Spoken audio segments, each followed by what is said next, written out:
Welcome to Get in the Ring with DJ D Coops and Beast Mike on the Social Suplex Podcast Network.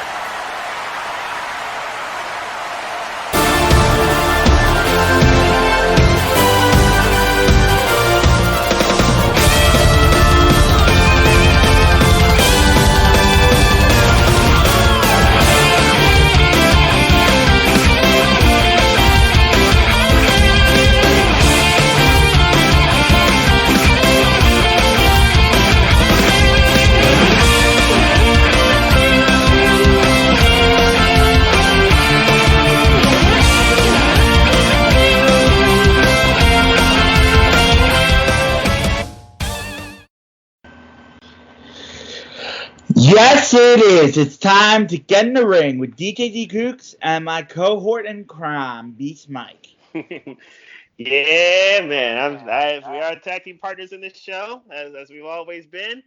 It's a really... I think we're just trying to recover from what Takeover was. And what AEW was. And what AEW in Atlanta last night was. Those shows were hot this week. Those shows were really hot this week. Did you see the promo that Cody cut afterwards on Twitter? Yeah, I did. I thought it was nice. I thought it was a really, really nice touch that Cody showed. Did you see the promo that Ospreay cut? I did not see Ospreay's. I definitely did see Cody's, and I think Atlanta's crowd was hot. Atlanta's crowd was on fire the whole night. Which crowd was better, last week's in Austin or this week's in Atlanta? Ooh. It's so hard. I would say Austin. That's tough. I go slightly Atlanta, but it's tough. There really was no wrong answer because both crowds were good. Both crowds were very, very good. When you give crowds a great show. Mm-hmm.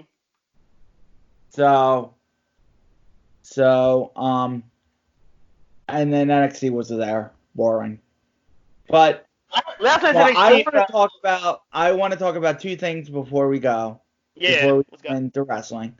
One life shit and then one plug because Mike knows what I'm going to talk about. He retweeted it, and then something that's close to both of our hearts, actually. Mm-hmm. That I was talking to him about before we recorded. So I got a certificate on Wednesday that Mike retweeted. It was awesome. One of the most fulfilling, important seminars, am I right? It was a Mental Health Recovery Seminar 1, RAP. It's a living and breathing document, essentially. I can't explain the whole program. It's a 2-day seminar. If it comes to your town, definitely take it. You get 35 total training hours. Taking it. And it's incredible. It's very inspiring. And I took charge in my mental health recovery, so very good stuff. And the second one near and dear to me and Mike's heart because we met at this place. This was the stage. Good. Stage that they gave us. Yes. Montco Radio is a stage where, like you said, he actually met me during the show I hosted called the Sports Lounge, and we struck up a relationship then because he came on my shows then, and later on with DJ Corona. Yeah, with DJ Corona as well, and later on we developed a friendship because we both love sports, and we both kind of realized, okay, we're big into wrestling. I'm definitely more domestic when it comes to my wrestling passion, and he's definitely more foreign with his. He doesn't just do WWE. So we kind of struck up with wrestling, and that's kind of how I got into New Japan and kind of stuff outside of WWE. So eventually, he ended up doing a show called Get in the Ring, which now we're doing right now. Coming up, which is obviously spawned into this, and the show that D Cooks has got planned is heavy. Let's talk about it. The Montco Wrestling Express. There's a lineage of wrestling shows in Montco Radio wrestling history the redshirt player experience. Mm-hmm. He did Good guy. with RSP. Derek the Hoon Calhoun. You might not know these names, but you will get to know these names if you listen to the Montco Wrestling Experience and the Hoon Experience. He's doing a show 10 a.m. Rockstar Rob's doing his 8 a.m. show. I can advertise that with Hoon. April 4th is the day. So Takeover Day. The day of Takeover Tampa 2020. Is the day of the alumni broadcast. You can listen all day and tune in, MoncoRadio.com. Mm-hmm. It's where you used to have to listen to us exclusively. Yes. Before I learned how to record this show. Before I used to have to take a flash drive and record the show. Right. That's right. Yeah, in the studio, because they didn't have the I guess we didn't use Skype or whatever until we didn't use Skype. Yeah. So, we Skype our guests. Right. Because they had a computer. Right. So that's why he had to take a flash drive. I would have Semper VV on every week before I had Beast Mike on because I needed someone to talk to. Because I used to host a show called The Chat Down with somebody who was not good at hosting a wrestling show. Right. Who used to host it with Beats Mike, and he did not like the Japanese wrestling. He just wanted to go on about. It was strictly WWE. Yeah, and I hated that because I'm not passionate about it.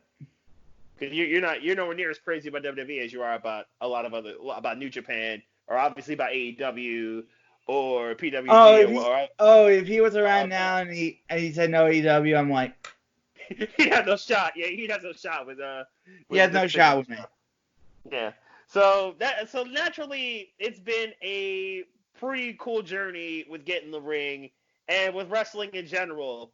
Completely damaged. We have to. Completely damaged. Yes. Which is still on the air Mondays at 10 a.m. on MoncoRadio.com, and you can see the podcast on Podomatic and on iTunes and everywhere you can get podcasts with RC and Arthur I can't even do it. The Litman. Jeff Asch is going to be there too. Now Ben Litman is a guy that obviously I knew from the Sports Lounge, and he was on my shows quite a bit. He's one of my good friends from Montco as well. So he's been on Get in the Ring in the past also. Yes, and so for people who are confirmed for in studio, me, the executive producer of this and the host. So Morgan Killian Mosely is confirmed for this.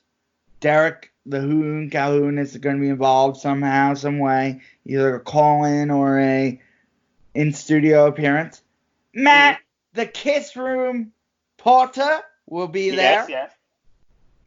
He'll be running the day. Maybe in studio, Jeff, Mr. KYW News Radio Asch. Yes, a guy who I learned very well from. I consider him a mentor, especially for the sports. I consider him a mentor too. RC Cameron Hall. Hopefully he's there. Arthur and Ben Litman. Beast Mike. He may be making an appearance. I may make my return. We'll see. I know I'm planning on being kind of sort of busy, but at the very least I will call in. If I am free on that day, I will try to get back to Philly. I will try to get back. Yeah. But we will see what goes. And I would love to see you.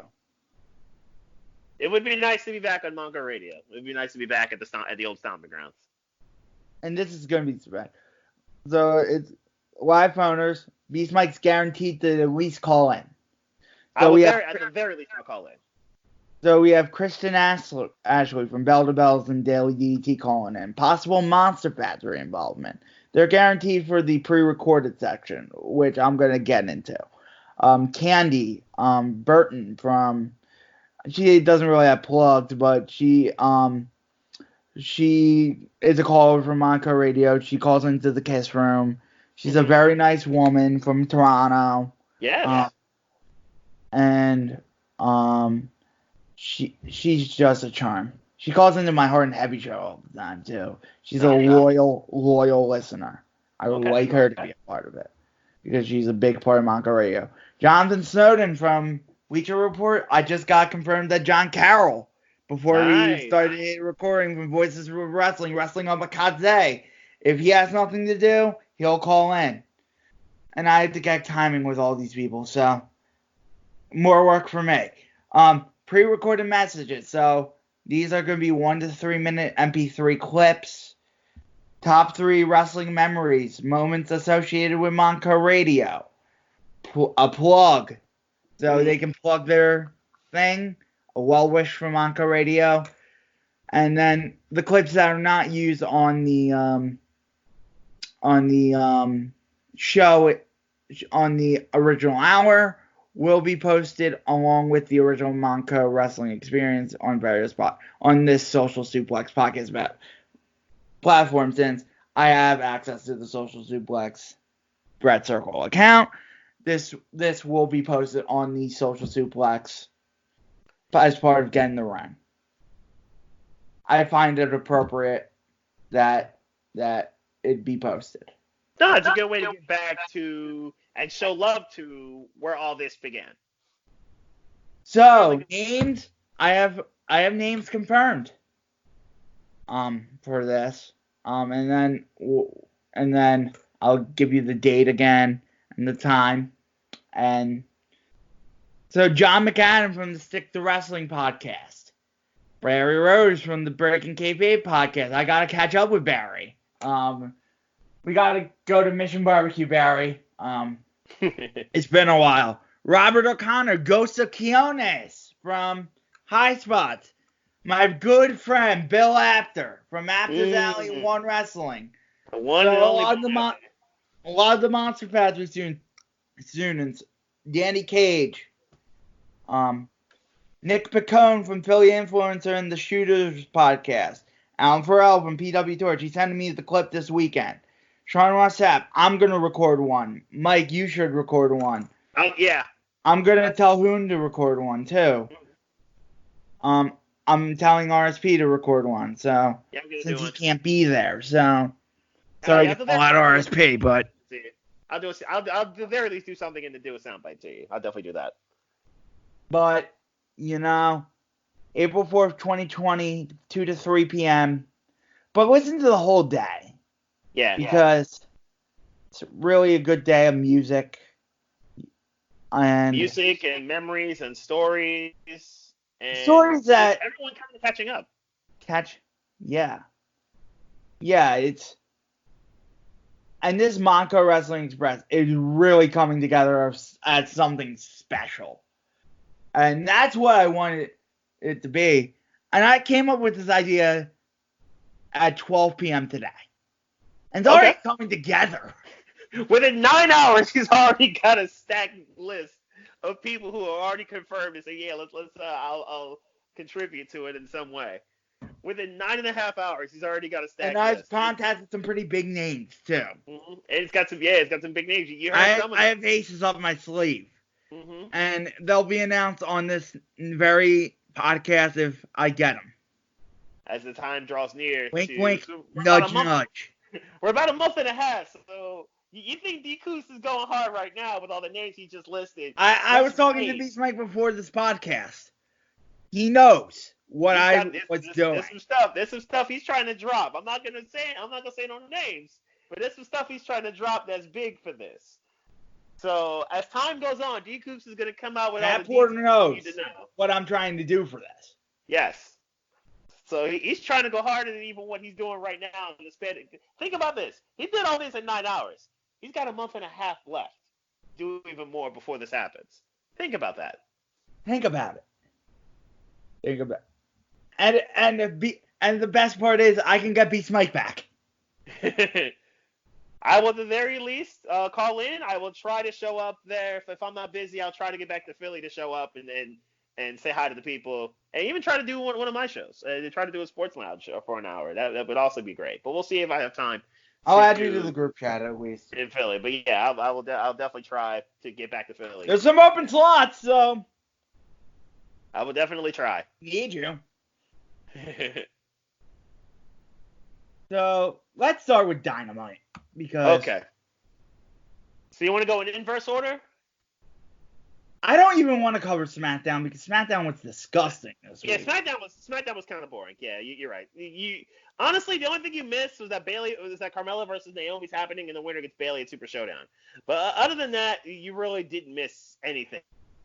Honestly, The from SmackDown. stark contrast between how NXT starts to how AEW starts. AEW starts in the ring with hot action.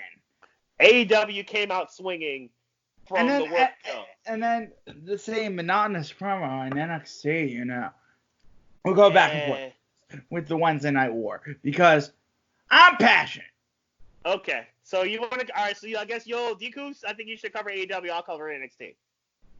Let's cover Takeover actually first. Oh yeah. Matter of fact, before we do anything, let's go Takeover first. You're right. Let's do Takeover first. I'm sorry. Okay, so Takeover was actually good. Let's get that out the way. Takeover was actually a good show. It started out hot with Keith Lee, Dominic Dijakovic. Love this match. As I mentioned many a time, this is easily my favorite rivalry in WWE, no matter the brand. I love when these two throw down and go hard with it. This kind of had a nice story to it of can you top this, but at the same time, how these two dudes were just throwing bombs at each other. It was just a matter of attrition and who's gonna fall first. The answer was Dijakovic. Although first off, that dive he did with that precision and an accuracy with Lee in the chair between the two tables, absolutely insane. Absolutely insane. That powerbomb spot where Lee powerbombed and Dijakovic ate it was also dope. It was also crazy. But the match itself was awesome. I will probably go back and watch it after the Flyers game, but it was an awesome match in general. I think I gave it 4 3/4, but this is a really, really good match. I love this match. Lee obviously keeps the title via the Big Bang Catastrophe. Next up, we got another dope match of Dakota Kai, Tegan Nox, the street fight. This was entertaining, but I think D. Coops and I, we both agreed on this as we watched the shows live. We didn't love the ending. Neither of us did. Neither of us were a fan of the ending with the interference. I don't know why. I wish that this was done. The interference was done in their TV match, and then Candice could get involved, and then you got more of a story with a little bit more substance to it. But other than that, the match itself I think was very productive. It was Kai who won the match. It was a solid match. It's just the ending I wish was just done better. I don't think Rodriguez had to get involved in the ending. At least only her. Kind of wish it was just done better there. Gargano Balor was kind of boring, which is disappointing because both guys are capable of so much more than that. The match itself was kind of boring. I really couldn't get into it like I wanted to tell the truth. On second watch, it was better. Yeah, I'll rewatch Takeover in its entirety. Just watching it once, it didn't come off as well as I thought it should have. I think they ramped it up towards the end, which was good. Like the first half was, I think, dragged on too long, but the second half I think was good. So it's a solid match. If this is a one-off, I can live with it. Balor gets it done. It's probably a one-off because I would imagine it's a one-off. It looks like it's clear that Gargano's doing something different, and Balor's probably going to do something different, as we'll see next week. Belair and Ripley was entertaining. I really did like this match. I enjoyed this from start to finish. I thought this was paced pretty smoothly. I think both women brought it and brought different stuff to the game. The ending, I think, was solid as well. With the modified Riptide, I thought was a nice way to end it, as Bianca couldn't hit the KOD. Rhea retains, and then Charlotte makes her appearance, which we kind of knew was coming and kind of speculated right before it happened. Charlotte appears and declares she's coming for Ripley, and then attacks Bianca right after the fact, after hitting Ripley with natural selection. So we got Charlotte versus Ripley. Charlotte becomes the first Rumble winner to challenge for an NXT title, as opposed to a title on Raw or SmackDown. But this was well done. I think this played off very smoothly. Plus Bianca got her clap back on NXT, which I thought was nice. The tag match was awesome. The tag team title match was incredibly entertaining and frenetically paced. Undisputed Era, O'Reilly and Fish, you could argue absolutely the best NXT team of all time. They've had a really good tag match with the Broserweights. Incredible stuff there. Broserweights getting it done. What I guess the Bro to Sleep or the Riddle End, I think what they call it now. Either way you want to call it, this is a really, really good match. And the Broserweights get it done into the tag champions, which I think is perfectly fine. This screams Undisputed Era gets called up on WrestleMania weekend. All 4 of them. But I think this was highly entertaining from start to finish. Then we get to the title match, which I really enjoyed the story and the determination of both guys and how hard they were willing to go and how far they're willing to go to keep and or get back the NXT Championship. So I love that storyline. Gargano interfering at the end? I guess. I don't love it. I don't love that we could ever clearly running back Gargano and Ciampa again. I don't love that. I would have been perfectly cool with Ciampa winning the title. I thought Cole would retain, but I would have been perfectly cool if Ciampa won the title, and this was another sign of Undisputed Era being called up at the WrestleMania. I'd have been perfectly cool if that was the case, but obviously Cole retains after Gargano's It was bloated. It's clear Gargano's going to be heel now with Ciampa being face. So we'll see how this goes down. It also had diminishing returns. And that was NXT TakeOver Portland. It was dope. Pretty much every match was very entertaining. It also had diminishing returns because too many big kickouts and some selling. I kind of wish Dream and Roddy.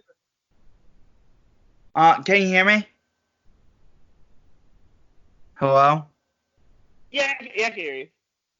I said it was kind of for a moment, but yeah, I can hear you. I said there were some diminishing returns.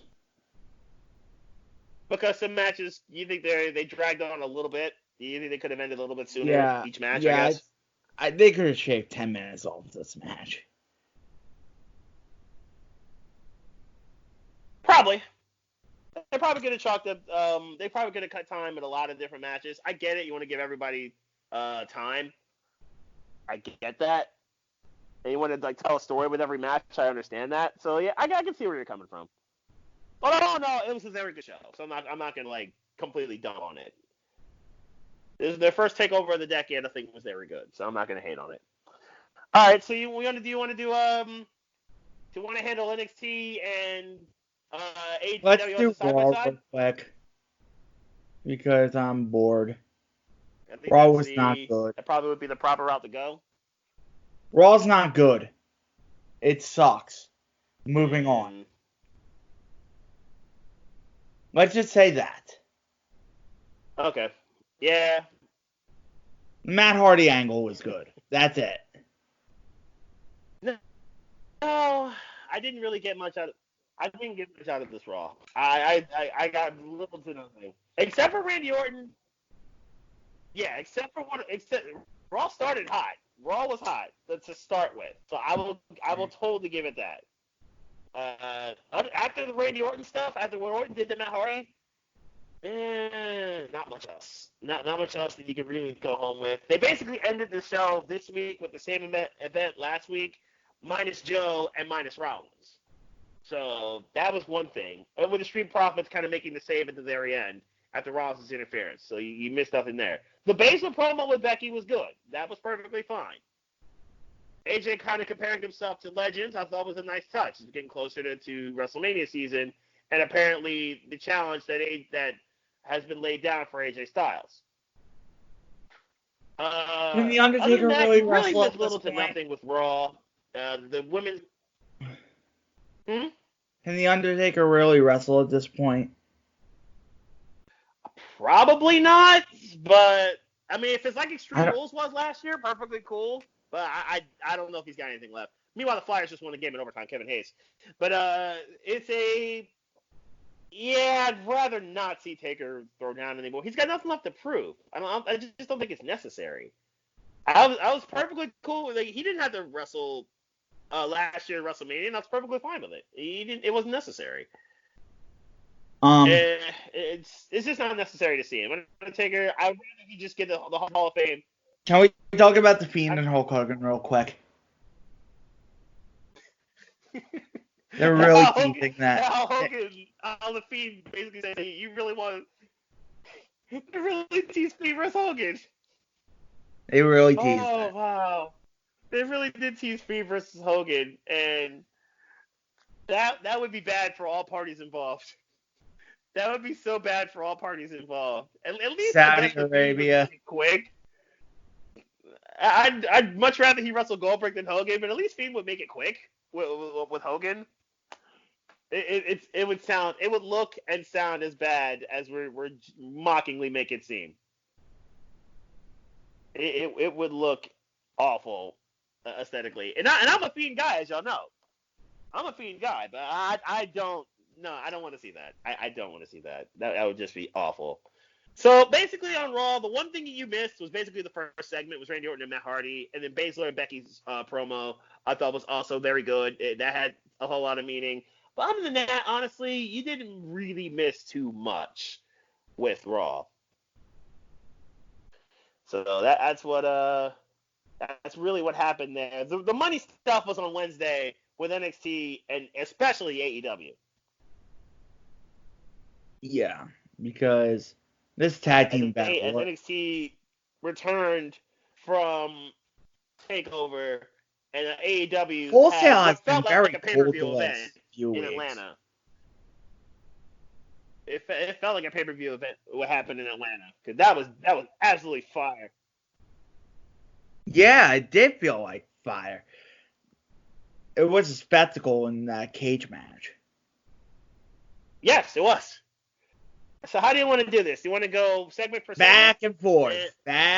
Yeah, right. Because All right, I have comments. I'll do NXT and I'll do NXT. You do AEW. So the number one contenders tag team battle royal competing are the Young Bucks, SCU, the Strong Hearts, making an rare appearance, the Best Friends, the Dark Order. Ooh. Did you hear that? Yeah, I totally heard that. Private Party, the Butcher, the Blade, the Bunny. The Bunny wasn't actually in the match. Same with Orange Cassidy. Same with Orange Cassidy. I did not want to mention Orange Cassidy. We'll get to the WrestleMania weekend preview. Mm-hmm. I mean overview when we get to all that shit that Orange Cassidy's booked in. Santana and Ortiz, the Hybrid 2, and Jurassic Express. So the rules of this time, and you can interject here too, and I can interject the next day. Yeah, with NXT. So both teammates have to be tossed for the team to be eliminated, and I like that better. That's good. No, I like this better than what WWE normally does, which is if one member's out, then you're both out. I'd rather it be both. Provides more drama to the scenario. You can really kind of space everything out. And there was more flips in this battle royal. This was just a fun battle royal. They told the story of Mac getting isolated. Matt Jackson, yeah. Yeah, Matt Jackson after Nick got eliminated. They told a good story of Butcher and Blade versus Jurassic Express. Yes. I like to keep that going. And then it was left to Santana and Ortiz and Matt Jackson. You like my dramatic voice? I like that you're painting a good picture. You're very much painting a good picture. Matt fights for his life. Adam Page is giving people tips, like on being the elite. He doesn't give Santana and Ortiz these tips to go for Matt Jackson's balls. Super kick Matt avoids elimination and super kicks Ortiz. Not to mention that super kick that he gave Sammy Guevara as he tried to interfere. Ooh, yeah. So That Guevara was out. That was one of the best super kicks of all time. You are not kidding. Guevara had no choice but to eat that foot. And then Santana, he eliminates Santana for the win. This was a really good and fun battle royal. They told several stories. Mm-hmm. You go to NXT. Can you do this? Yeah, I got NXT. So, Undisputed Era kicks off NXT, and basically they really Adam Cole. cut a promo saying, "I told you so." He retains over Ciampa. He made no mention whatsoever to Johnny Gargano's interference, as you would probably expect. And just when it looked like Roddy Strong is about to talk about his match with Velveteen Dream, Velveteen Dream appears on TV to continue to troll Roddy and kind of goat Roddy into saying, "Okay, let's have this one-on-one without your boys." Roddy later accepted. Well, you can even skip by that part. But really, it was just a promo segment to start the show. So and then they have to show Nuclear Hot. It wasn't Nuclear Hot. It was Nuclear Cold. No, I was about to say AEW was started off Nuclear Hot, and NXT started off Ice Cold. And then they had to show the entrances of Jordan Devlin and Leo Rush, and they had to show the bell ring, and then go to fucking commercial. That was bad. Fucking annoyed the fucking shit out of me. That was bad. I mean, they did double box it at some point during the match, during a commercial break, and the match itself was good, but yeah, it took me out of the match. I can't give it a rating at that point, and I could give AEW shit a rating. That first part, I guess, yeah, I can understand that. It just took all the life out of it for you. I get that. All WWE fans pop for is the entrances and the finishes. For the most part, unless there's something spectacular in the match itself. Yeah. Chris Statlander versus China, this was unspectacular. Right. Except for Britt Baker on commentary. And she brought me coffee. I love Britt Baker. And they made somebody show the Starbucks logo. Somebody better be getting sponsored by Starbucks. He better be getting some checks. He better get some checks cut from Starbucks after all this. And then Nyla Rose arrives and Tony interviews her.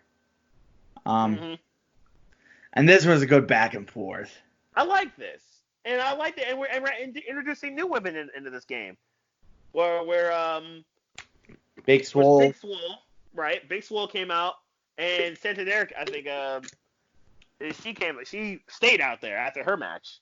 I like that. I like that we're introducing new women involved, not just Rio and Britt. So we're putting more women on game on this. I like it.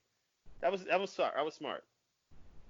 John Mox. Oh, your turn. No, I'll go back to Full Sail. Back to Full Sail to kind of tie a bow on the Devlin versus Leo Rush match. The match itself was good. How they handled the breaks aside, the match itself was actually good. I like that the Leo Rush kind of showed off some more of a ground-based game to combine with this aerial game. I did enjoy that. But ultimately, Devlin was just a little bit too strong, and the Irish Ace was able to finish the deal with a headbutt and Devlin's side to get the pin. So Jordan Devlin retains the NXT Cruiserweight Championship and keeps the title effectively on NXT UK. Right after this, I'll just breeze through this really quickly. Austin Theory was about to have a match. Tommaso Ciampa came out and interrupted him, warned Austin Theory that you should just leave the ring now. You don't want no wars. Austin Theory, unfortunately, his youth got the best of him, and he decided and Ciampa basically tore him apart, literally tossing him from one barricade to the other. I fast forward through Tommaso Ciampa. Ciampa was incredibly pissed. So basically, Ciampa wants more heat, obviously. No, specifically, Tommaso Ciampa promos. Okay. He is better as a heel. He's much better as a heel when it comes to this promo work. He's cringeworthy as a face. You get that eerie sense of he's dead serious about what he's about to do.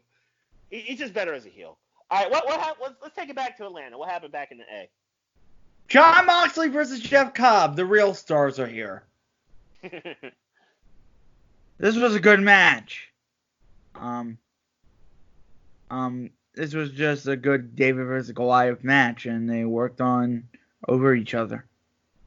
I like the kind of taste that Jeff Cobb brought to the game. That brought to AEW. The kind of like the sampling that you get of Jeff Cobb. I like it. And Taz on the commentary with it too. I thought it was also a nice touch.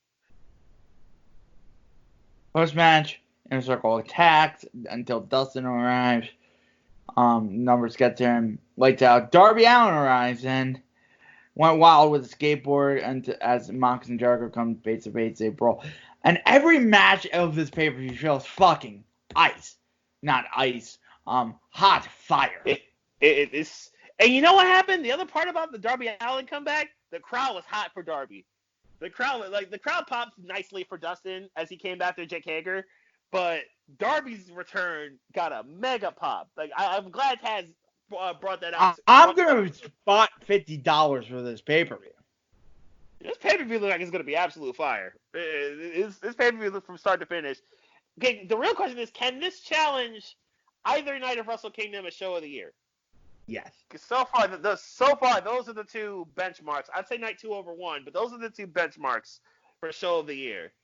And I can agree that this has a real shot. Not as like match quality, but for storytelling, yes. Yeah, for story. Yeah, because you got a story in Cody and MJF, and you got another one with the Elite. Well, we'll get to their situation in a moment. But yeah, you got a whole lot of stories in play here. That's absolutely true. Especially with Cody and MJF, which is probably the match I'm most looking forward to right now.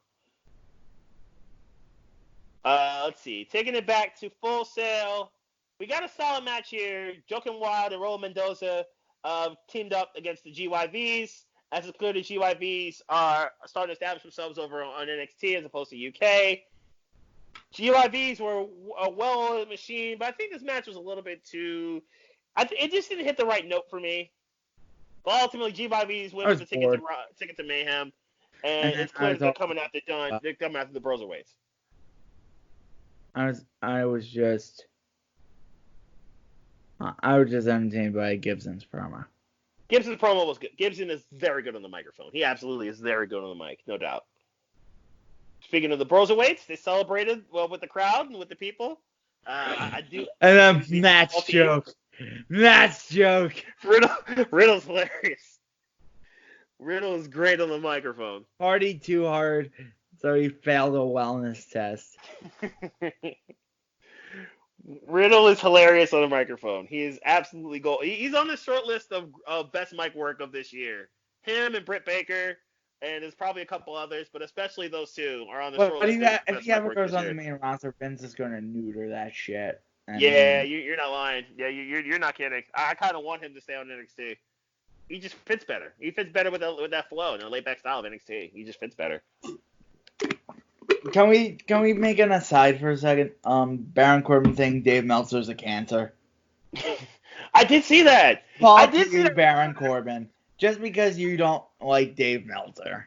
I mean, I know people got beef with Meltzer. I know Meltzer is not for everybody's taste. But yeah, that's a bit too much, Baron. Come on now. That's a bit too much. Aaron, just shut the fuck up. You know he won't, but yeah, he probably should. Speaking of the Broserweights, good match with Danny Burch and Oney Lorcan. I kind of wish Burch and Lorcan were NXT UK full time, but I get why they do stuff on NXT. Ultimately, Broserweights get it done and handle business there. Now to the superior tag match. Holy fuck. Woo! This match was fire. This was fire! This was a hot This tag. match was absolute fire. So AEW Tag Team title match. We got Lucha Bros versus Hangman and Kenny. Man, where do you want to begin with this match? I'm not even going to do a rundown of spots. This match was absolutely insane. This match was... I for sure thought that the Lucha Bros were done after the Tiger Driver 98. I legit thought they were done after that. And, there were moments where Lucha Tiger Bros Driver 98 would finish off anybody. Yeah, I'm amazed that he kicked out of that.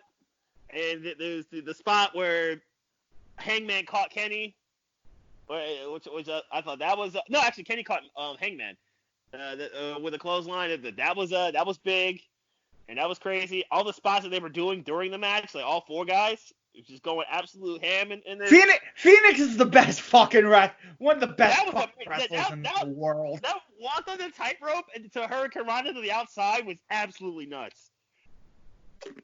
You watch Phoenix sometimes, and he does things so effortlessly, and you're like... He didn't even struggle walking the ropes on that. There was no struggle you're in like, that. I wish he wrestled more singles matches. Really? Like, seriously, he could make a run. Like, he could make a singles run. If AEW came out with a second title, and I really hope they do, he could make a serious run. 15 minutes and 25 seconds of pure bliss. No, this was totally awesome. And, like, this was not overdone. Everything made sense. And then the finish was absolutely great. I really enjoyed that as well.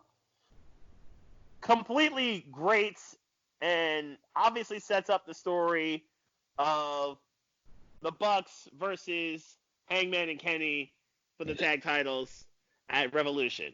So it was set up, I think, perfectly done. Well done on all parties. Loved it. Taking it back to NXT, Keith Lee cuts a promo. Kona Reeves decided to interrupt it. That match was shorter than the sentence I just said. 10 seconds. Like I said, the sentence I said in this match up literally was longer than the match itself. Back to catering for you, Kona. Yeah, and then Dijakovic wants more heat with Keith Lee. I'm okay with this. And Keith Lee basically said, if Regal agrees to it, we can run it back. So let's do more. I'm cool with that. Chelsea Green hit a unprettier that wasn't very pretty. No, it was. He up. tried to call it an unprettier, but it really wasn't. It was really kind of like a neckbreaker gone wrong. Although the whole point of what made this match pop was obviously Bianca's promo, which I thought was awesome. I thought it was good. I love that she's trying to jump into this whole thing with Charlotte and Rhea. I'm perfectly okay with it. If it becomes a triple threat, let's do it. Let's make it hot. I think that would be a great triple threat. Plus, Bianca versus Charlotte would also be awesome. So let's do more of this. Bianca wants heat with Charlotte. I'm here for this. Let's see it. I'd love to see Bianca invade Raw and attack Charlotte. That'd be perfectly cool. But the match itself with Chelsea Green and Kaden Carter is not that great. It sucked. It was pretty bad. It was pretty terrible. Yeah. Let's save Cody versus Wardlow last. Yeah, let's do that last. Right, exactly. So the main event was Velveteen and Roddy, and honestly, Gentlemen's 3. It was clunky. Velveteen Dream was off. Yeah, he was. He was clearly very rusty. Normally Velveteen Dream's really good, but he was pretty rusty. They threw some shots. There were some solid punches that connected. Did I tell you that there's a Velveteen Dream Orange Cassidy match? That exists? In Evolve. I kind of want to see that now. I'm going to watch that later. But but Velveteen, I think he's clearly rusty. Send you the link. I'm going to watch that match later. I'm definitely going to watch that later. But I think he was rusty. Amalgamation. Oh, nice. Of characters. It sure doesn't. It doesn't flow like it would right now. Is what you're saying. It does. Mm-hmm. There's a reason why it was booked. Okay. Dream versus Orange.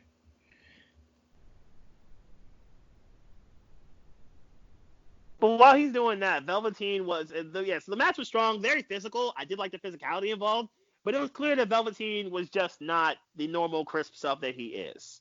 So I think that kind of weighed it down a bit. The stuff afterward made sense.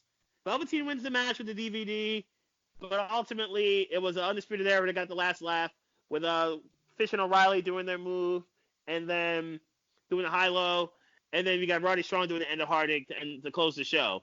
It seemed like Velveteen Dream's going to do something with TakeOver against somebody from UE. I'm hoping it's Cole. But that's how NXT was. Kind of dry, quite honestly. Except for, and Finn Balor cut a promo saying he's coming after somebody next week. But really, NXT was kind of dry. AEW was not. No, let me search for this Velveteen Dream Orange Cassidy match. I spelled Velveteen wrong.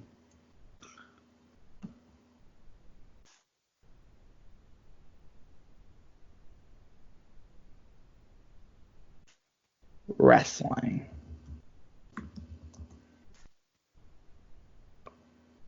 Velveteen Dream with some savagery with his tweet. Velveteen Dream with a savage tweet. So Velveteen Dream claims, "Don't tell Roddy, but Marina," that's Marina Shafir, Roddy's wife, "gifted me these lace gloves made from her panties as good luck heading into Wednesday. Safe to say Lady Luck is on my side, and your wife Marina's on the other. Wink. I win, I won, poof, be gone. Velveteen Dream with some frontline savagery. As he continues to troll Roddy Strong extra hard on this with this promo, with all the stuff he's doing. So that was I found it. I found it. That was NXT this week. Not much really, I would say, great. Some good, but not really great. And we got a main event in Atlanta, the cage match that I think everybody was waiting for ever since MJF put all the steps together with Cody. And it was going to be the battle of Wardlow versus Cody in the cage in the A.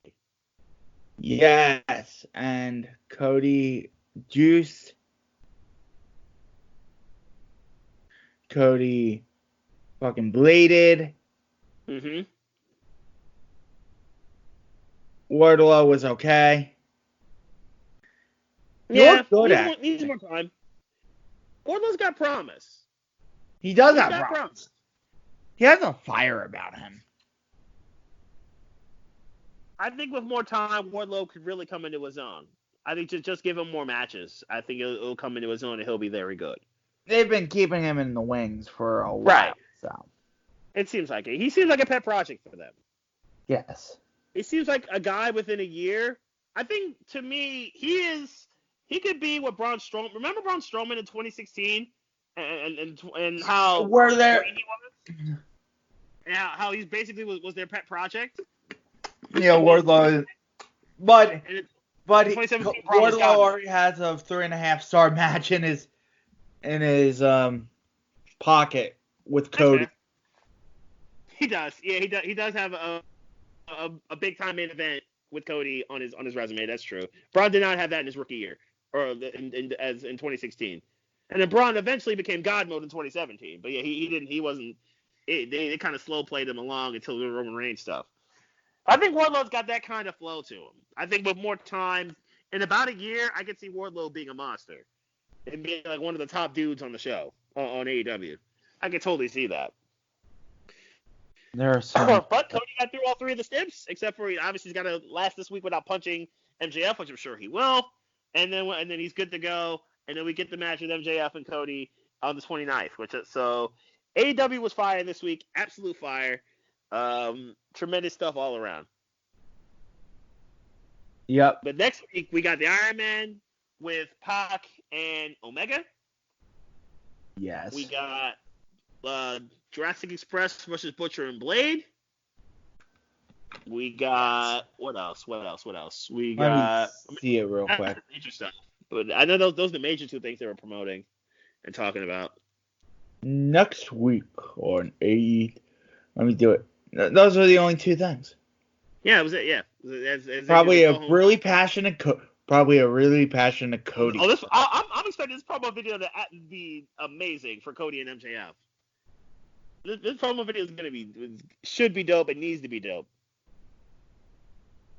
With some really dramatic music. Mm-hmm. Yeah, they're gonna have some good storytelling for that one.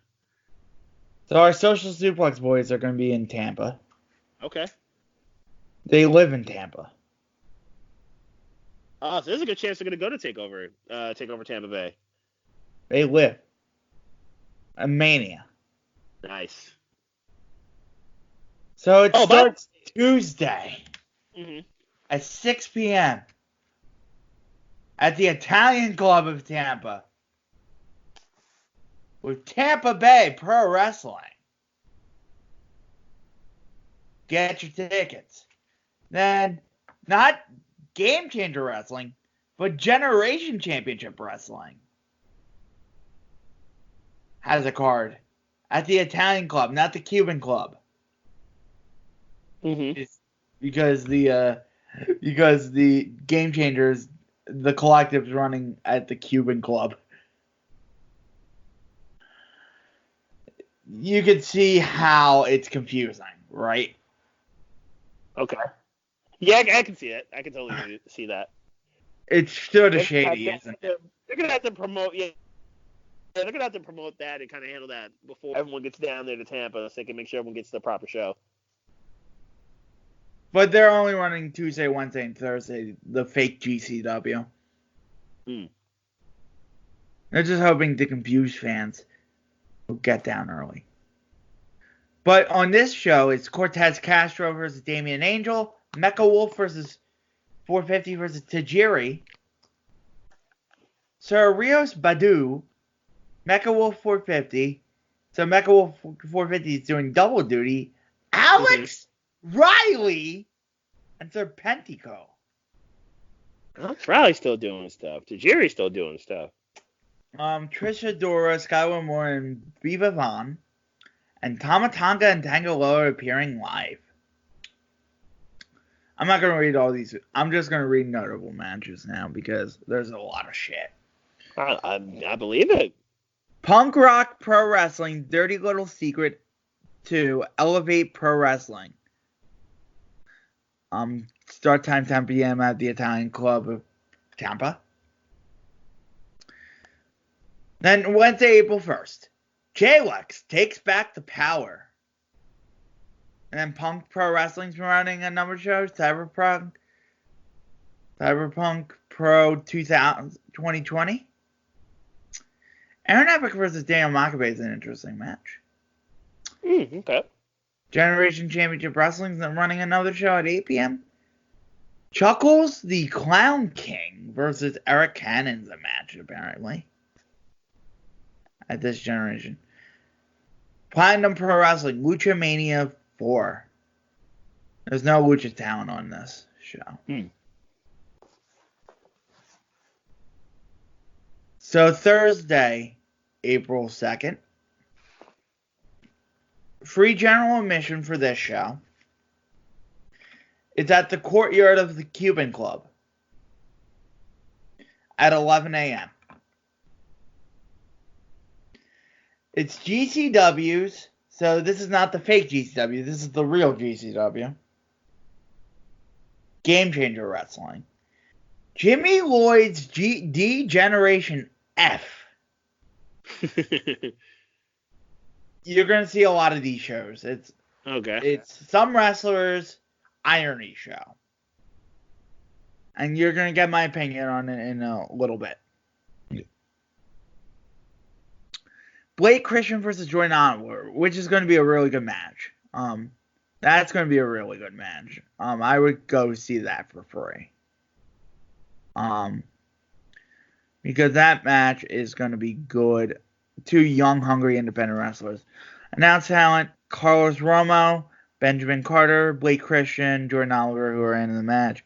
Myron Reed, Ace Austin, Byron Pillman Jr., Flip Bros, Atticus Carger, Koger, Starboy Charlie, Matt Demetrius. So Wolf Night Out at 12:15 a.m. The Nightmare Before Mania at the Italian Club of Tampa. Good name. So this is Thursday, April 2nd. So this is at night. This is actually happening Wednesday night into Thursday morning. Okay. So it's live. It's at the Italian Club. Live bands, burlesque performances, Lucha Libre, and Vikings. I'm not shitting you. It says Vikings. Craven, Bestia 666, Mecha Wolf, and Viva Vaughn. Accelerate Stage 1, Russell Expo, aka WWN. Brian Glazer, JCC. That's the Wrestle Expo, the World Wrestling Network Evolve.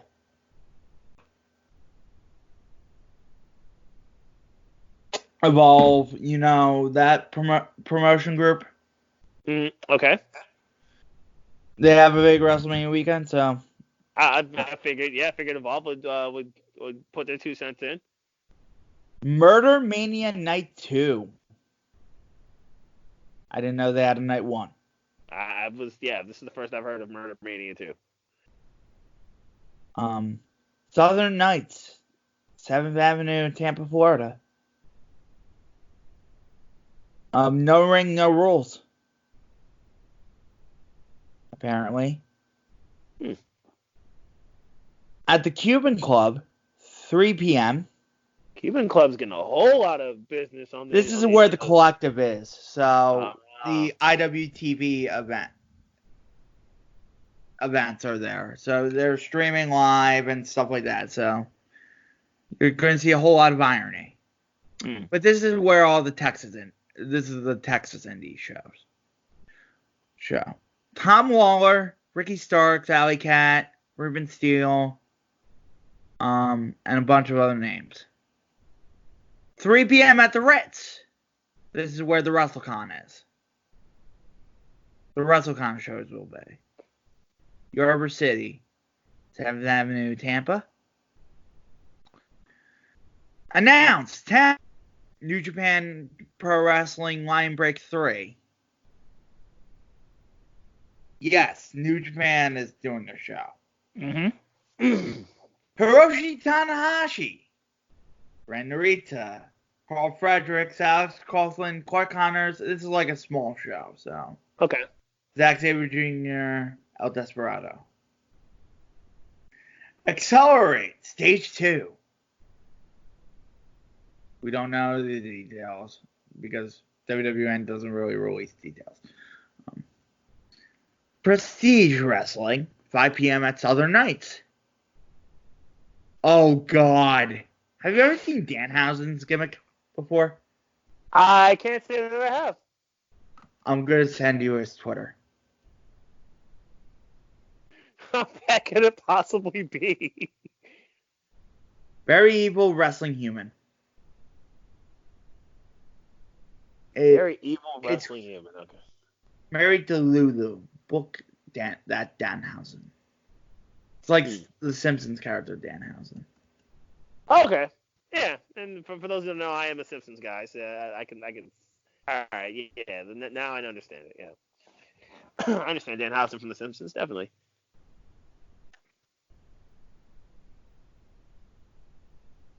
Yes. So somebody took a character from the Simpsons. So it's Su Yang.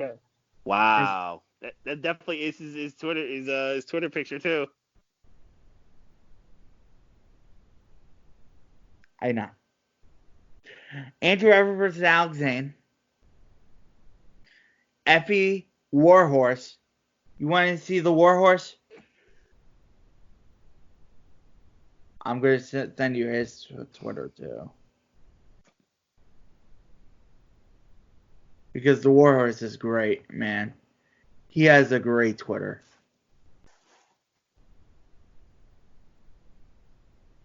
He has a great Twitter.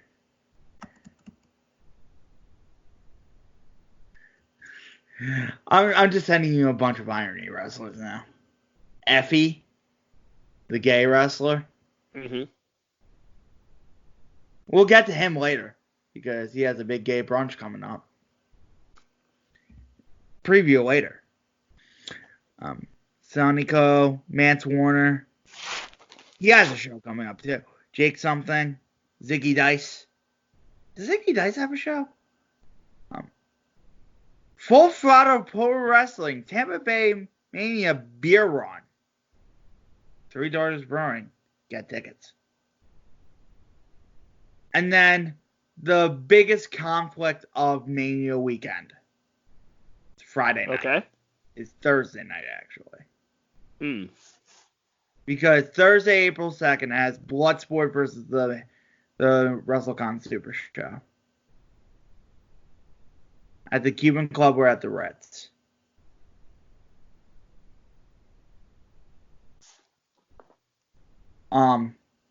Because on one hand, Bloodsport has Jon Moxley versus Josh Barnett. Okay. And Minoru Suzuki versus Chris Dickinson. Also announced Jeff Cobb, Davey Boy Smith Jr., Carroll, J.R. Kratos, Eric Hammer, and Allison Kay.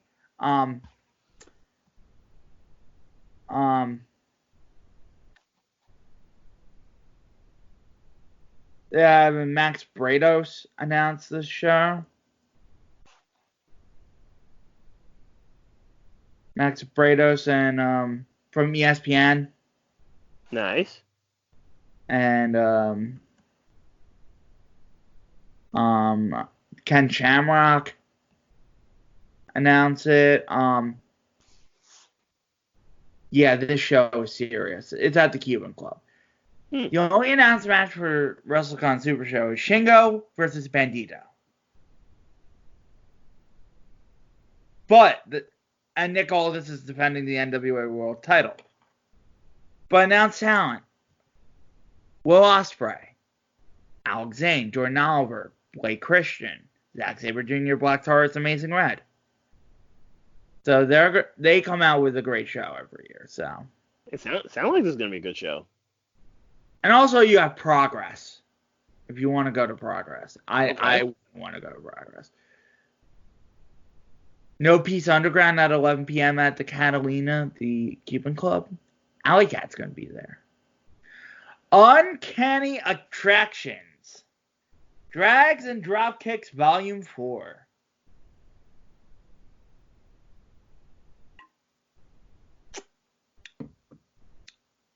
So we have Still Life. I'm going to announce this whole card because this is hilarious. Still Life with Apricots and Pears versus Sugar Dunkinton. Shotzi McKenzie, Danhausen, and RJ City versus Kandi Lee, Su Young, and Zoe Lucas. Effie versus Sunny Kiss. That match had to get booked. Ronnie Nicole versus Danny Moe, Billy Dixon, Devin Monroe. I thought it said Devin Moore. I was like, why would Devin Moore get booked on a show like this? And MV Young versus Funny Bone. WWN Super Show is not at the 8 o'clock hour. It's at the 11:55 hour. Yarber After Dark. And ICW New York, No Holds Barred 3. Because for some reason, ICW New York thought they could run a show this year. So it's no submissions, no holds barred, no rules. Tessa Blanchard versus Amazing Red. This match is going to be good. Chris Dickinson versus Masashi Takeda. Nick Gage versus Loki. That should be fucking good. And S.A. Rios versus Tony Deppen. S.A. Rios still getting it in. All right. And then AIW Thunder in Paradise. So Matthew Justice versus Joshua Bishop, Ice Train Swoggle, the Philly Marino Experience. Friday, April 3rd, For the Culture. This is actually going to be a good show at the Cuban Club. It's actually a unique show, too. Because it's like African American wrestlers. Okay. So announced for this show is Too Cold Scorpio, Flip Bro, Shug D, Desmond Xavier, Trey Miguel, Myron Reed, Christian Casanova, Jason Cade, like a bunch of black wrestlers, including Crime Time. Yeah, I've been noticing Crime Times, especially JTG, has been all like flooding all over Twitter and Instagram with various things that he's up to. So, and then at 11 a.m. at the Ritz is Tokyo Joshi Pro Wrestling with DDT. And the only announced match for that is Konosuke Takashita with Yuki Unano. And they have a bunch of announced talent for that. I'm not going to announce their name. I mess up DDT names easily. Evolve 149. Pizza Party Pro Wrestling. Okay. Birthday bash at the Cuban Club. 3 p.m. KTB versus Cape Van Ugg and a bunch of other matches. Super Crazy's going to be there. Tony Devin versus Eric Stevens. at the Pizza Party Wrestling. Hopefully there's pizza there. That would defeat the point. It'd be disappointing if there weren't. That's false advertising. So, Ethan Page's body guy extravaganza at the Ritz. Irony Wrestling. So, Brian Cage versus Scott Steiner. Your reaction? Scott Steiner's still doing stuff. But I'm going to read you the stipulation. 3 stages of hell. Okay. I'm going to read you the stages. All right. Stage 1. Live debate.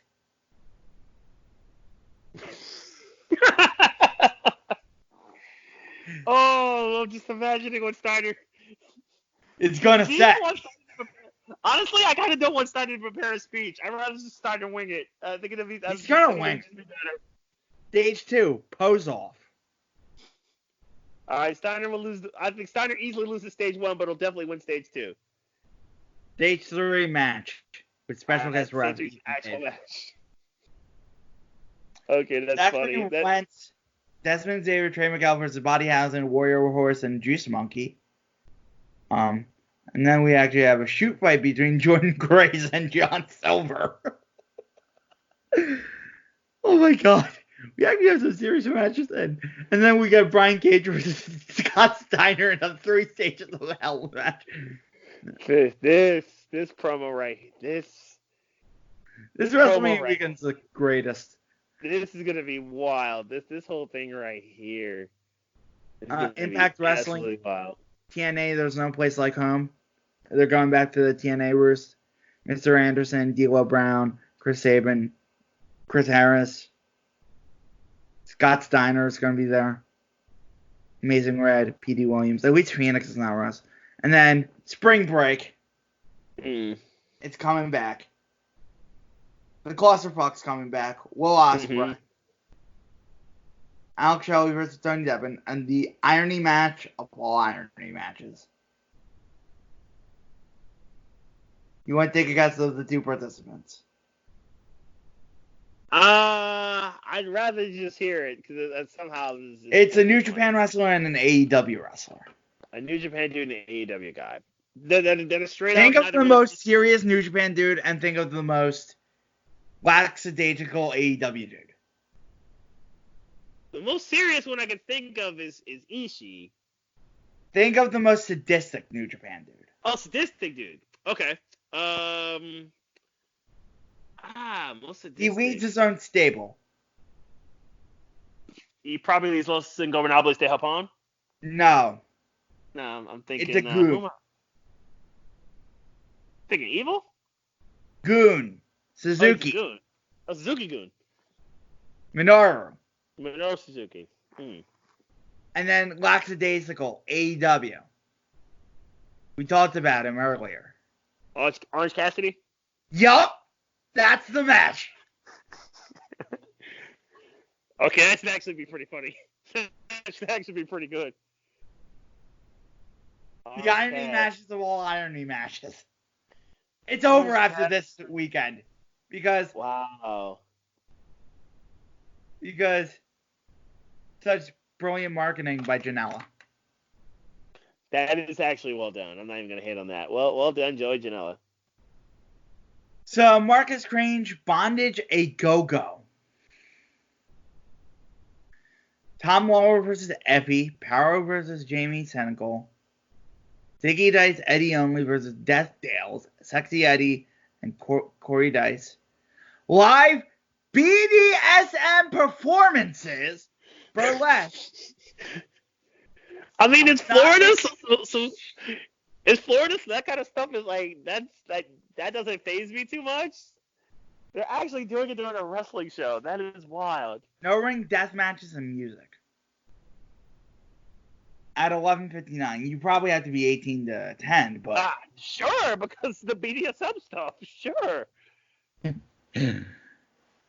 It's not like you're a kid walking in on that shit. It's SmackDown Live. Kaiju Big Battle. Have you ever seen Kaiju Big Battle? I have not. I'm going to send you a YouTube clip. Because what? We got the Hall of Fame on Thursday for WWE, and then SmackDown Friday, TakeOver Saturday, WrestleMania Sunday, and then Raw on Monday. Which kind of like that opens up the new year effectively for WWE. So it's kind of how. So even then, you got some wild stuff happening there. So. All right, so here's the sizzle roll. You're gonna be amazed.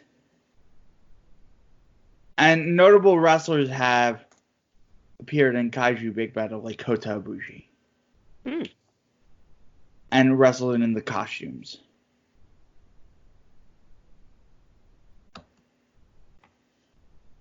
Watch the sizzle roll right now, and I want your immediate reaction. I'm firing it up right now. All right, so while this is happening, and that's a big-time WrestleMania weekend that you just described, we got the biggest heavyweight fight in the last few years since the first time these two dudes battled in the end of 2018.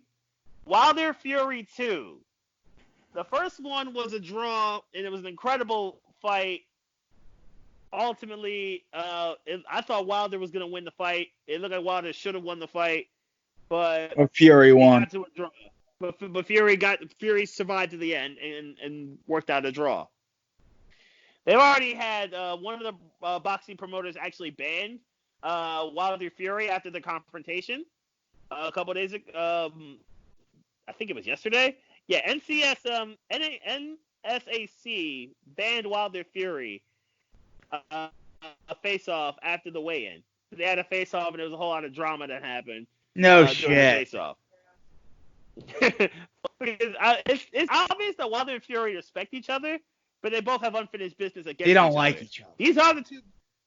Yeah, that's pretty established. These two, and I think Anthony Joshua's third. These are your three heavyweights. These are legitimately your three heavyweights right now in the game right now. Who you got? How many rounds? Is it a knockout? Wilder, 10th round knockout. I think this goes 12 again, but I agree Wilder finishes him with the right hand. I think Wilder would have had him in the 12th round in the last fight, but somehow Fury got up.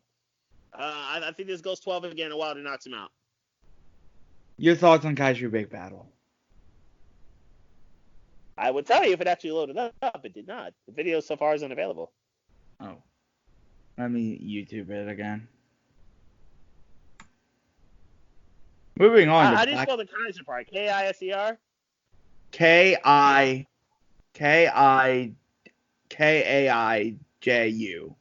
Big. B-A-T-T-E-L. Wrestling. And then there are going to be two videos. Battle 2019. Okay. So let's see. Like Bodega Boys versus Dirty Birds type of dude, or something different? Yeah, there's stuff like that. Yeah, there are matches. Okay, yeah, I see. All right, so I clicked onto a sizzle reel, to kind of give me a little bit of like a glimpse of what's going to happen here. Let's see what's happening. There's something with Dr. Cube. These costumes, though. Yeah, they spare no expense. Drew Gulak has the wrestling itself. The wrestling itself actually doesn't look all that bad. The costumes are hilarious. Yes. Someone's getting pegged by a chicken. There's a cheeseburger dude. This is a big phenomenon. WrestleMania weekend. This People pay money. Yeah, Captain America looking bull. Somebody delivering a ton of pizza. Well, there was a ton of pizzas. Somebody got slammed onto a ton of pizzas.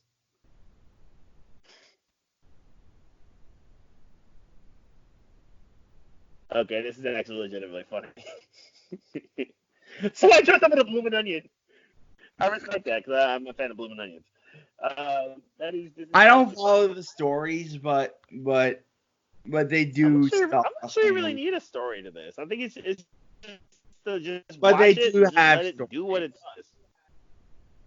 Kaiju Big Battle, it's a performance by the New York City-based performance entertainment group Studio Kaiju. It's like a but wrestlers have performed. I'm about to watch a match of Dusto Bunny versus Goldie Man from last April 4th. Yes. That's the first match I kind That's of from WrestleMania weekend. Yeah, from last year's WrestleMania weekend. Right. So they were in New York I think in New York. They probably were in New York City for this. Clearly, the crowd's nice for it. The crowd just like what's happening here. Kota Ibushi won.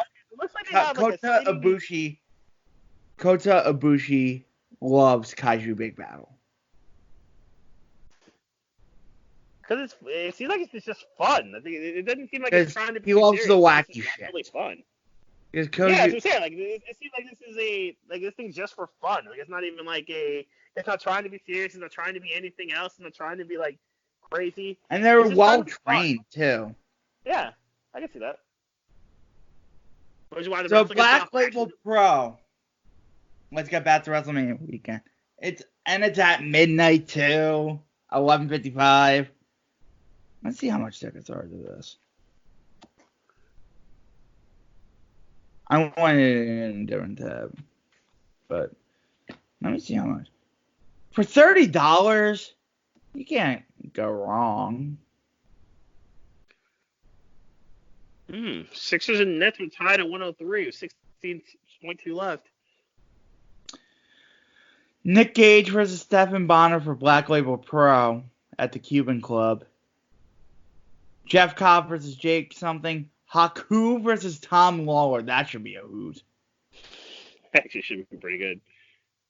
Violence is Forever. Kevin Koo and Dominic Garrini versus Willer Hirsch and Jordan Gray. Saturday, you have two places where you can have breakfast and watch wrestling. You have the Big Gay Brunch of Effie. Big Gay Brunch. You have Effie himself. And you have the Bi-Curious Battle Royal. Announced talent. Razor Ramon, Hard Gay, Cassandro, Cranberry, Arya and Andrew. Alley Cat, Sunny Kiss, Diamante, Kiara Hogan, Kandi Lee, Shay Purser. Buddy's dancing on another Bites the Dust by Queen. It's actually hilarious. Still Life with Apricots and Pears? That's a name for a wrestler? I couldn't believe that. That's a little different. It's a little different, but who am I to say? And then the Wrestling Revolver, Pancakes and Pile Drivers. 11 a.m., the Ritz.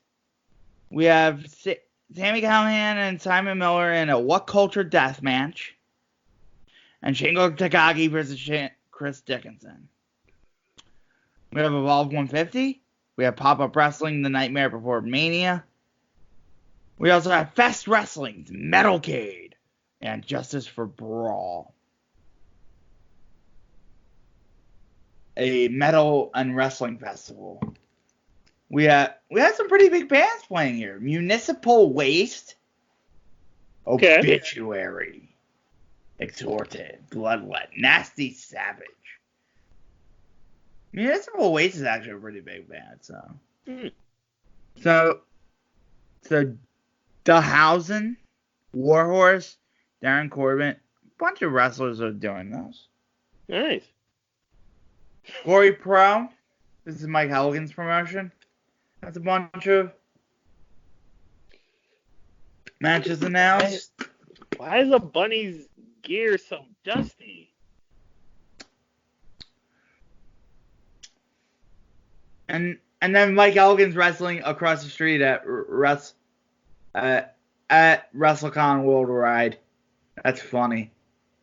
So he's doing both. He's doing both shows that day. He's doing both shows, yeah. Nice. At 3 p.m. They're at the same time. Good job, Big Mike. So, Barbaro Cavernario versus Caveman Hug. A match that had to happen. Is happening at WrestleCon Worldwide. Arez versus Carlos Roma. Michael Elgin versus Black Taurus. WXW 16 Karat Revenge. NXT Takeover. And then we have the Penis Party. We have Chris Brooks and Maki Ito versus Mayu Yamashita and Konosuke Takashita. That should be actually pretty good. Danhausen versus Priscilla Kelly. Effie versus RJ City. That match had to get booked. Shazza McKenzie, Kylie Ray, and Giselle Shaw versus Amale, Taya Valkyrie, and Ivelisse. And then this match I find absolutely hilarious. Whoever had the idea to book this, and I think it was Joey Ryan's idea. And I'm not saying the next sentence under this. I might say it anyway, but Joey Ryan, Colt Cabana, and Grado versus Tom Lawler, Ken Shamrock, and Minoru Suzuki. Yo, did you see Colt Cabana's tweet earlier this week? Yeah, I'm not in chaos. Yeah. That's hilarious, but this is actually even more hilarious. That 3 comedy guys versus 3 shooters. Gummy Man seriously has a vacuum. He's trying to suck up the bunny, which makes a whole lot of sense because the bunny's outfit is so dusty right now. So USA Pro Wrestling and Night of Violence, because Frank Goodman wants to run. He announced Scott Steiner versus Buff Bagwell today. That's how out of touch he is. ROH Supercard of Honor. If you want to watch wrestling, go to this show in Lakeland. Marty Scurll versus Jay White. Dan Monf and Jeff Cobb versus Kenta and Taiji Ishimori. And Will Ospreay, Amazing Red, and Rocky Romero versus Bandito, Ray Horus, and Flamita. Wrestle Expo is to be announced. Freedoms is at the Cuban Club. Pretty much Jay. There's a lot of shit. Takeover, Hangover, Yeah. and Warhausen's WrestleMania. Nick Gage versus Daniel Makabe. And then WrestleMania, and then Raw after. And then we have WrestleVision's trivia. We have For the Fam after party. We have Bullet Club block party. So Bullet Club. Not a bunny did a bulldog. So plugs. Yep, Twitter.com says Beast Mike. I will do what I can. I'll probably end up watching the Wilder fight on Saturday night. That's a big Wilder versus Fury is going to be dope. I would expect it to be. Good luck to all the dancers, to my fellow Penn Staters. Good luck to everyone who's going to be dancing at Thon this weekend. Thon starts tomorrow at 4, and we'll close on Sunday at the same time. Actually, tomorrow at 6. 46-hour dance marathon. Obviously, the world's largest student philanthropy in the world. They routinely raise 7 or 8 figures every year. Hopefully, they raise another 8 figures or even more than that to fight pediatric cancer. So, good luck to everybody who's going to be dancing, is going to be appearing at Thon. I hope everyone does well there. So, Twitter.com says Beast Mike, where you'll find me. I'll be tweeting about the fight and various other stuff that happens as we go. Twitter.com/DJDCooks. You can follow me on all the details about the Montco Wrestling Express. That is the big thing right now. I'm going to be promoting that like out the wazoo right now. That's going to be my main project. I'll be giving you more names, giving you an idea. So, for Beast Mike, it's DJ Cooks saying so long, farewell, Aviva, and goodbye.